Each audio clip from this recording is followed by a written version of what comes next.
Hello दोस्तों, आज हम लोग देखने जा रहे हैं एसएससी सीजीएल 17 सितंबर फर्स्ट शिफ्ट के 25 जीकेजीएस के एक्सपेक्टेड क्वेश्चन। तो दोस्तों आपका पहला प्रश्न क्या है? पहला प्रश्न है मिल्क ऑफ मैग्नीशिया का पीएच मान कितना होता है? 12, 8, 10, 14। तो दोस्तों जो आपका मिल्क ऑफ मैग्नीशिया है इसका पीएच मान होता है आपका 10। नेक्स्ट क्वेश्चन, अगला प्रश्न है रोजगार स्थितियों के आधार पर अर्थव्यवस्था को किस प्रकार के क्षेत्रकों में विभाजित किया जाता है? संगठित और असंगठित क्षेत्रक, निजी और सार्वजनिक क्षेत्रक, मौसमी और प्रच्छन्न क्षेत्रक या प्राथमिक, द्वितीयक और तृतीयक क्षेत्रक। तो दोस्तों जो रोजगार स्थितियां हैं उनके आधार पर अर्थव्यवस्था को दो भागों में बांटा गया है, संगठित क्षेत्रक और असंगठित क्षेत्रक। नेक्स्ट क्वेश्चन, अगला प्रश्न क्या है? नालंदा विश्वविद्यालय की स्थापना किस गुप्त शासक ने की थी? कुमारगुप्त द्वितीय, कुमारगुप्त प्रथम, चंद्रगुप्त द्वितीय, समुद्रगुप्त। तो दोस्तों नालंदा विश्वविद्यालय की स्थापना कुमारगुप्त प्रथम द्वारा की गई थी। नेक्स्ट क्वेश्चन, अगला प्रश्न क्या है? उत्तल लेंस में जब वस्तु अनंत पर होती है तो प्रतिबिंब कहाँ पर बनता है? फोकस पर, 2f के अतिरिक्त, अनंत पर, f2 या 2f2 के बीच। तो दोस्तों उत्तल लेंस में जब वस्तु अनंत पर होती है तो प्रतिबिंब f2 पर बनता है। ठीक है दोस्तों। नेक्स्ट क्वेश्चन, अगला प्रश्न है त्वरण की एसआई यूनिट क्या है? Metre square second, metre square प्रति सेकेंड स्क्वायर, मीटर प्रति सेकेंड, मीटर प्रति सेकेंड स्क्वायर। तो दोस्तों जो त्वरण होता है एक्सीलरेशन वो क्या होता है? वेग परिवर्तन की दर के बराबर होता है, मतलब v/t। v की क्या यूनिट होती है? मीटर प्रति सेकेंड। और दोस्तों आपकी टाइम की क्या होती है? सेकेंड। तो जब आप इसे कैलकुलेट करेंगे तो मीटर प्रति सेकेंड स्क्वायर हो जाएगा। तो इसका राइट आंसर क्या हो जाएगा? Option fourth. नेक्स्ट क्वेश्चन, अगला प्रश्न है चाय और कॉफी भारत में किस श्रेणी की फसल के अंतर्गत आती हैं? बागवानी फसलें, रोपण फसलें, नगदी फसलें या खाद्य फसलें। तो दोस्तों चाय और कॉफी भारत की रोपण फसलें के अंतर्गत आती हैं। नेक्स्ट क्वेश्चन, अगला प्रश्न है हरेला वृक्षारोपण उत्सव किस राज्य से संबंधित है? उत्तराखंड, उड़ीसा, राजस्थान, पंजाब। तो दोस्तों आपका हरेला जो वृक्षारोपण है वो आपका उत्तराखंड से संबंधित है। और दोस्तों आपका हरेली जो त्योहार है ये आपका किससे संबंधित है? छत्तीसगढ़ से। ठीक है दोस्तों। नेक्स्ट क्वेश्चन, अगला प्रश्न क्या है?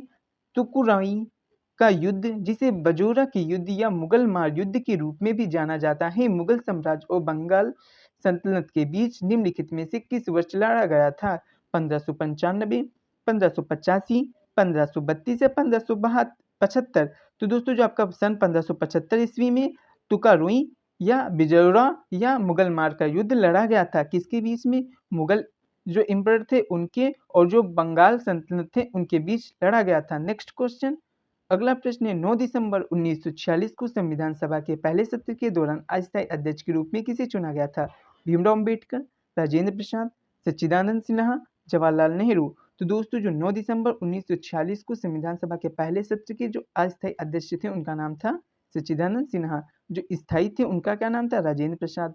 नेक्स्ट क्वेश्चन, अगला प्रश्न है टीपू सुल्तान और अंग्रेजों के बीच लड़ा गया तीसरा आंग्ल मैसूर युद्ध निम्नलिखित में से किस संधि के साथ संपन्न हुआ? श्रीरंगपट्टनम की संधि, मद्रास की संधि, मैंगलोर की संधि या सालाबाई की संधि। तो दोस्तों जो आपका टीपू सुल्तान और अंग्रेजों के बीच जो तीसरा आंग्ल मैसूर युद्ध हुआ था ये आपका श्रीरंगपट्टनम की संधि के साथ क्या हुआ था? समाप्त हो गया था। और दोस्तों जो आपका मंगलुरु की संधि हुई थी ये सन 1780 और 84 के बीच में जो दूसरा आंग्ल मैसूर युद्ध हुआ था ये आपका मंगलुरु की संधि के साथ क्या हुआ था? समाप्त हुआ था। तो इस प्रश्न का राइट आंसर क्या होगा? श्रीरंगपट्टनम की संधि। नेक्स्ट क्वेश्चन, आईसीसी पुरुष ODI cricket of the year 2023 की किताब से किसे सम्मानित किया गया है?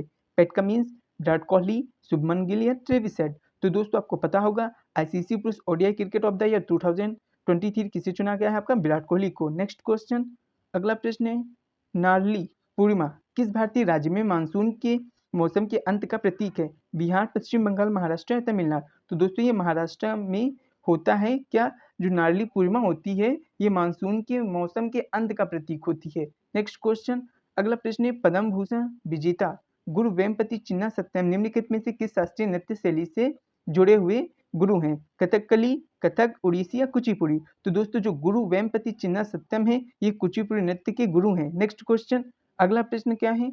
अगला प्रश्न भारतीय संविधान के किस अनुच्छेद में कहा गया है कि सामाजिक और शैक्षिक रूप से पिछड़े वर्गों के लिए एक आयोग होगा जिसे राष्ट्रीय पिछड़ा वर्ग आयोग के रूप में जाना जाएगा? 338 B1, 124 A1, 243 Y1, 243 S1। तो दोस्तों जो 348B1 है इसमें बात कही गई है राष्ट्रीय पिछड़ा वर्ग आयोग के बारे में। नेक्स्ट क्वेश्चन, 2024 में विश्व जूनियर गर्ल्स शतरंज चैंपियनशिप किसने जीती? बेलोस्लावा क्रिस्टीवा, दिव्या देशमुख, रमेश बाबू, प्रज्ञानंद, जे साई दिओक। तो दोस्तों जो आपकी 2024 में विश्व जूनियर गर्ल्स चैंपियनशिप जीती है वो जीती है दिव्या देशमुख ने। नेक्स्ट क्वेश्चन, अगला प्रश्न, निम्नलिखित में से कौन सा संगठन विदेशी व्यापार और विदेशी निवेश के उदारीकरण पर जोर देता है? अंतर्राष्ट्रीय श्रम संगठन, अंतर्राष्ट्रीय मुद्रा कोष, विश्व स्वास्थ्य संगठन या विश्व व्यापार संगठन? तो दोस्तों जो विदेशी व्यापार और विदेशी निवेश के उदारीकरण पर जोर देता है वो है आपका विश्व व्यापार संगठन WTO, जिसकी स्थापना हुई थी 1995 ईस्वी में, world trade organisation. Next question, अगला प्रश्न है 2011 की जनगणना के अनुसार महत्वपूर्ण जनसंख्या वाली अनुसूचित जनजातियां किस राज्य में पाई जाती हैं? हरियाणा, चंडीगढ़, मध्य प्रदेश या दिल्ली? तो दोस्तों वो पाई जाती हैं मध्य प्रदेश में। नेक्स्ट क्वेश्चन, अगला प्रश्न है निम्नलिखित में से कौन सी जीवित कोशिकाओं के वंशानुगत लक्षणों को नियंत्रित करने के लिए जिम्मेदार है? एंजाइम, हार्मोन, RNA या DNA? तो दोस्तों वो आपका क्या है? DNA है।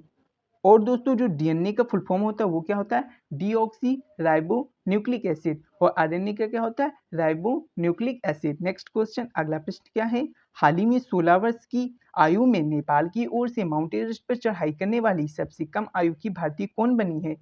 काम्या कार्तिकेयन, स्नेहा राजपूत, मालवत पूर्णा या रीता त्यागराजन? तो दोस्तों आपकी काम्या कार्तिकेयन 16 वर्ष की आयु में नेपाल की ओर से माउंट एवरेस्ट पर चढ़ने वाली सबसे कम आयु की भारतीय बनी है। नेक्स्ट क्वेश्चन, अगला प्रश्न है संवैधानिक संशोधन अधिनियम ने संसद को 2 या 2 से अधिक राज्यों के लिए एक सामान्य उच्च न्यायालय स्थापित करने के लिए अधिकृत किया है? 10वां संविधान संशोधन, 42वां, 7वां या पहला संविधान संशोधन? तो दोस्तों आपका जो 74वां संविधान संशोधन है उसके तहत संसद के 2 या 2 से अधिक राज्यों के लिए एक सामान्य उच्च न्यायालय स्थापित करने के लिए अधिकृत किया गया है। यहाँ पे आपका 7वां ना होगा 74वां होगा। ठीक है दोस्तों। नेक्स्ट क्वेश्चन, अगला प्रश्न है निम्नलिखित में से कौन सा पाल वंश का संस्थापक था? देवपाल, गोपाल, धर्मपाल या रामपाल?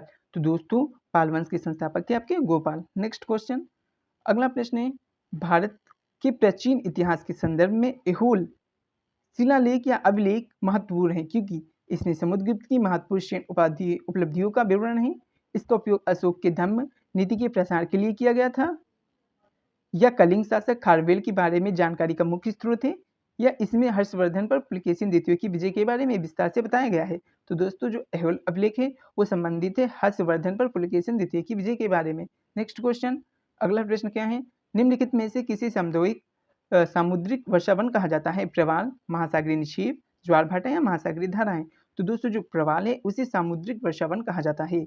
नेक्स्ट क्वेश्चन, अगला प्रश्न है भारत के एक राष्ट्रपति का निर्वाचन करने के लिए निम्नलिखित में से पद्धतियों में से किसका अनुसरण किया जाता है? केवल अनुपातिक प्रतिनिधित्व प्रणाली, केवल फर्स्ट पोस्ट द पोस्ट प्रणाली, अनुपातिक प्रतिनिधित्व और एकल संक्रमण मत प्रणाली, अनुपातिक प्रतिनिधित्व और फर्स्ट पोस्ट द पोस्ट प्रणाली? तो दोस्तों आपको पता होगा जो राष्ट्रपति है प्रेसिडेंट में जो चुनाव की प्रक्रिया होगी उसके बारे में बताया गया किस आर्टिकल में? 55 में। और 55 में क्या बताया गया कि इनकी जो चुनाव की प्रक्रिया होगी वो होगी अनुपातिक प्रतिनिधित्व और एकल संक्रमणीय मत प्रणाली। ठीक है दोस्तों। और इनका कार्यकाल 56 में बताया गया। 52 में क्या है? भारत का एक राष्ट्रपति होगा। 53 में संघ का कार्यपालिका प्रमुख होगा। 54 में चुनाव के बारे में बताया गया है। 57 में क्या बताया गया है? इनकी पुनर्निर्वाचन के बारे में बताया गया। 58 में अर्हताएं बताई गई है। 59 में क्या बताया गया है? अर्हताएं के बाद आता है आपका शर्तें। 59 में आपके क्या बताया गया है? शर्तें बताई गई हैं। 60 में आपकी शपथ बताई गई है। क्या बताया गया है? शपथ। ठीक है। नेक्स्ट क्वेश्चन, अगला प्रश्न क्या है? कीमतों में वृद्धि जो अर्थव्यवस्था में वस्तुओं और सेवाओं की आपूर्ति में कमी के कारण होती है कहलाती है मंदी अंतराल, मुद्रास्फीति अंतराल, मांग जनित मुद्रास्फीति या आपूर्ति जनित मुद्रास्फीति? तो दोस्तों वस्तुओं और सेवाओं की आपूर्ति में कमी के कारण होती है, मतलब आपूर्ति जनित मुद्रास्फीति। नेक्स्ट क्वेश्चन, अगला प्रश्न, वर्तमान में मोदी 3.0 कैबिनेट में MSMI के केंद्रीय मंत्री के रूप में कौन कार्यरत हैं? जीतन राम मांझी, राम मोहन यादव, धर्मेंद्र प्रधान या JP नड्डा? तो दोस्तों वह जीतन राम मांझी। और दोस्तों इसका फुल फॉर्म क्या होता है? Micro small medium enterprises. ठीक है दोस्तों। नेक्स्ट क्वेश्चन, अगला प्रश्न क्या है?